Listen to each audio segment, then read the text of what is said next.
నారాయణమూర్తి గారు నీకు 15,000 నీకు 15,000 నీకు 15,000 అంటూ పాపం వారిని ఎద్దేవా చేశారు.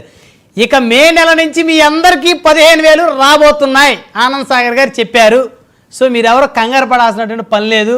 మీ పార్టీ అసెంబ్లీలో ప్రభుత్వాన్ని ప్రశ్నించకపోయినప్పటికీ కూడా దీని మీద ఈ అంశం మీద అఫ్కోర్స్ మీలాంటి వాళ్ళు అందరూ చర్చా వేదికలో మాట్లాడుతున్నారు అనుకోండి, టీవీలో మాట్లాడితే ఉపయోగం లేదు, అసెంబ్లీలో మాట్లాడితే ఉపయోగం ఉంటుంది అనేది చాలామంది అభిప్రాయం. సో మొత్తానికి అందరూ 15,000 వస్తున్నాయి. మండల్లో సరే మండల్లో మాట్లాడుతున్నారు అనుకోండి, అంటే మండల్లో మాట్లాడితే అసెంబ్లీలో మాట్లాడరా? ప్రతి చోట మాట్లాడితే గానీ ఈ ప్రభుత్వానికి కళ్ళు తెరవరా, చెవులు వినబడవా, మనసు ఉండదా? మోసమేనా, దగానేనా, కుట్రలేనా? ఇదేనా నైజం? ప్రతిరోజు వాళ్ళ దగ్గర కూర్చోవాలా? బాబా 15,000 1,500 అన్నారు కదా మహిళలందరికీ, 18 సంవత్సరాలు దాటిన వాళ్ళకి ఆ 1,500 అన్నారు వేయండి బాబు. తర్వాత 20,000 అన్నారు కదా రైతులకి, 20,000 వేయండి బాబు. ప్రతి 20 లక్షల ఉద్యోగాలు అన్నారు కదా, కొంచెం 20 లక్షల ఉద్యోగాలు. రోజు వాళ్ళు బాత్రూమ్ దగ్గర కూర్చోవాలా? అంటే స్పృహ ఉండదా? ఓట్లు వేయించుకునేటప్పుడు, మోసం చేసేటప్పుడు, నమ్మించేటప్పుడు అప్పుడున్న స్పృహ అధికారంలోకి వచ్చిన తర్వాత దాచుకోవడం తప్ప మర్డర్లు చేయడం లేదంటే శాంతి భద్రతలు లేనే లేవు. మానభంగాలు, మర్డర్లు ఇష్టం వచ్చినట్టుగా రాష్ట్ర వ్యాప్తంగా ఏ జిల్లాకన్నా వెళ్ళండి, ఏ నగరానికన్నా వెళ్ళండి, రోజు ఇదే పరిస్థితి. దాడులు చేయాలి, హింసించాలి, కేసులు పెట్టాలి, లోపలేయాలి, కక్షలు సాధించాలి, అంతే తప్ప మనం ఇచ్చిన వాగ్దానం మాత్రం మనం చేయం, గాలి వదిలేస్తాం. సో మొత్తానికి 10,000 ఇస్తానన్నారు కదయ్యా, ఏమైందంటే అది అయిపోయింది అంటున్నాడు. 10,000 ఇస్తామన్నాం కానీ చెప్పింది మాస్టర్ వాస్తవమే.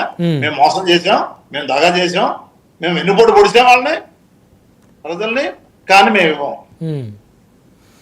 ఇప్పుడు ఒక విషయం చెప్పండి నాకు నారాయణమూర్తి గారు, మళ్ళీ ఒకవేళ వైఎస్ఆర్ కాంగ్రెస్ పార్టీ అధికారంలోకి వస్తే వాలంటరీ వ్యవస్థను మళ్ళీ కొనసాగిస్తారా?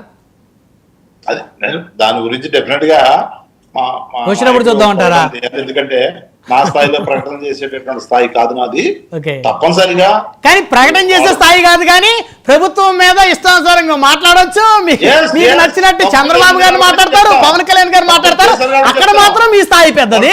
మీ పార్టీ అధికారంలోకి వస్తే ప్రకటన చేసే స్థాయి మీకు లేదు. ఏంటి సార్ ఇది? చెప్తాం, మోసం చేశారు కాబట్టి చెప్తాం. డెఫినెట్ గా వాళ్ళకి న్యాయం చేసే కార్యక్రమం మా పార్టీ చేస్తుంది, మా నాయకుడు చేస్తాడు. వాళ్ళకి న్యాయం మీరు చెప్పలేకపోతున్నారు కాన్ఫిడెన్స్ గా. ఎందుకు? నేను చెప్తున్నా కదా, వాళ్ళకి న్యాయం చేసే కార్యక్రమం, వాళ్ళు ఆదుకునే కార్యక్రమం మా నాయకుడు చేస్తారు. టీడీపీ జనసేన వాళ్ళనేమో ఇష్టానుసారంగా అందరిని ప్రశ్నించేస్తారు. మీరు చెప్పినట్టు ముఖ్యమంత్రి వినాలి, మీరు చెప్పినట్టు ఉప ముఖ్యమంత్రి వినాలి, మీరు చెప్పిన హోంమంత్రి వినాలి. మా మాటలు వినమంటలా, మీరు చెప్పిన మాటలు నెరవేర్చమంటున్నా, మీరు చేసిన వాగ్దానాలు మీరు నెరవేర్చమంటున్నా. నా మాట వినమని నేను చెప్పలేదే, నేనేది చెప్తా?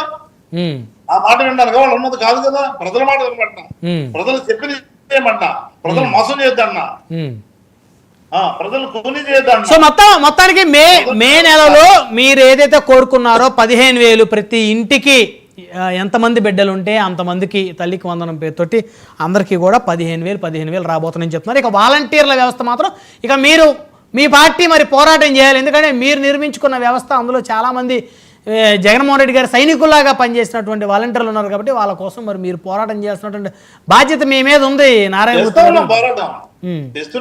ఇక్కడ కాదు, చర్చా వేదికల్లో కాదు, మీరు చేస్తారు. మీ ఎమ్మెల్యేలు కూడా చేస్తే వారికి పాపం వారి యొక్క బాధలు తీరుతాయి, వారికి మళ్ళీ అవకాశాలు కలిసి వస్తాయి వాలంటీర్లకి. తప్పనిసరిగా మేము ప్రతి విషయంలో కూడా ప్రభుత్వం చేసిన తప్పుల్ని చూపుతాం. ప్రభుత్వం